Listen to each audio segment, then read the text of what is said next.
To the question, a light wave is incident normally on a glass slab of refractive index 1.5. If 4% of the light gets reflected and the amplitude of the electric field of the incident light is 30 volt per meter, then the amplitude of the electric field for the wave propagating in the glass medium will be, here we have given 4 options. Now to answer this question, first we will discuss here the key concept, and here the key concept will be given as intensity of a given light which is directly proportional to the energy, and intensity को अगर हम यहाँ पे light wave के amplitude के साथ relate करें, it will be directly proportional to the square of the given amplitude of the given wave. तो जो भी वेव की इंटेंसिटी होती है वो एम्पलीट्यूड के स्क्वायर के डायरेक्टली प्रोपोर्शन में होती है। लाइट वेव की इंटेंसिटी को अगर हम कंसिडर करें, that is given as epsilon into v into a square. Here epsilon is the permittivity of the given medium, v is the velocity of the wave in a given medium, and a is the amplitude of the wave in a given medium। तो question के according अगर हम बात करें यहाँ पे, तो हमारे पास जो लाइट है ये एक ग्लास स्लैब से यहाँ पे ट्रेवल कर रही है। तो सपोज यहाँ पे लाइट जो ट्रेवल कर रही है वो एयर मीडियम से ट्रेवल कर रही है, ग्लास स्लैब में ये यहाँ पे ट्रेवल करेगी, उसका 4% यहाँ पे रिफ्लेक्ट हो जा रहा है और रिमेनिंग जो हमारे पास लाइट है वो ग्लास स्लैब में यहाँ पे ट्रेवल कर रही है। तो हमें यहाँ पे ये बताना है amplitude of the electric field for the wave propagating in the glass medium will be. यहाँ पे जो इलेक्ट्रिक फील्ड का एम्पलीट्यूड होगा ग्लास स्लैब में वो कितना हमें देखने को मिलेगा। तो सबसे पहले अगर हम कंसिडर करें, हमारे पास जो इंटेंसिटी होगी लाइट की, we can say intensity of light in a given medium that is air. तो इसको हम आई से इंडिकेट करेंगे, ये आ जाएगा हमारे पास एप्सिलॉन नॉट। हमने इसलिए लिया क्योंकि हमारे पास जो परमिटिविटी होती है एयर की दैट इज एप्सिलॉन नॉट, इसको हम यहाँ पे इंडिकेट करेंगे। लाइट की जो स्पीड होती है उसको सी से इंडिकेट करेंगे, एंड जो इंसिडेंट हो रही है हमारे पास वेव, इसका जो एम्पलीट्यूड होगा that will be denoted by A I, and इसका हम स्क्वायर ले लेंगे। This will be given as equation number first. इसका 4% तो यहाँ पे रिफ्लेक्ट हो गया, तो रिमेनिंग हमारे पास 96% बचेगा।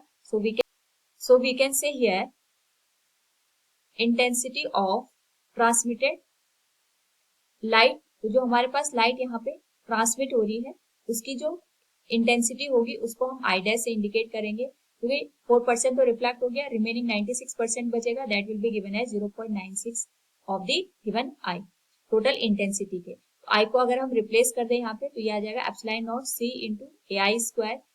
यहाँ पे जब लाइट इस ग्लास स्लैब से ट्रेवल कर रही होगी, जो इंटेंसिटी है अगर हम इसको ट्रांसमिटेड जो वेव है इसके एम्पलीट्यूड के टर्म में रिप्रेजेंट करें, it will be given as epsilon is the medium of the, जो हमने यहाँ पे यूज किया उसकी permittivity multiplied with speed of light wave in a given medium multiplied with square of the amplitude of given wave in a given medium. इसका हम यहाँ पे स्क्वायर कर देंगे, that will be equal to 0.96 epsilon nought C into A I square.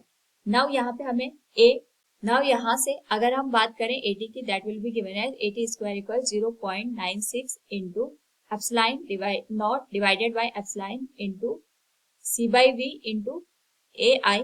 Now यहाँ पे अगर हम बात करें, हमारे पास जो एटी स्क्वायर है इसकी जो वैल्यू बनेगी that will be given as 0.96 into, we know that epsilon nought divided by epsilon, इसकी जो वैल्यू होती है it is given as v square divided by c square के वेलोसिटी के साथ हम इसको इस तरीके से रिलेट करते हैं। So it will be given as v square divided by c square into c by v into a i square. Similar term यहाँ पे कैंसिल हो जाएंगे, तो जो 80 स्क्वायर है इसकी वैल्यू बनेगी 0.96 into v by c into a i square. And we know that हमारे पास जो रिफ्रैक्टिव इंडेक्स होता है किसी भी मीडियम का with respect to the air, it is given as speed of light in a given medium divided by speed of light in a given medium. तो यहाँ पे c बाई वी की जो वैल्यू होगी म्यू के बराबर होगी, इसको हम रिप्लेस कर सकते हैं यहाँ पे, it will be given as 80 equals, ये तो ए आई आ जाएगा, and it will be given as square root of 0.96 into square root of 1 upon mu, mu की वैल्यू 1.5 दे रखी है जिसको हम 3/2 लिख सकते हैं, तो ये आ जाएगी 80 इक्वल्स ए आई की जो वैल्यू है that is 32 volt per metre दे रखा है, फिर multiplied with 0.96 into square root of 2 divided by 3। Solve करें अगर इस होल वैल्यू को, तो हमारे पास जो 80 की वैल्यू बनेगी that will be given as square root of 576, जो कि बन जाएगा 24 volt per metre. This will be the amplitude of the transmitted wave. So from the given question we can say here wave propagating in the glass medium will be the amplitude, So from the given question, we can say the amplitude of the electric field for the wave propagating in the glass medium will be 24 volt per meter. Option D will be the right answer. Hope all you understood it. Thank you and best of luck.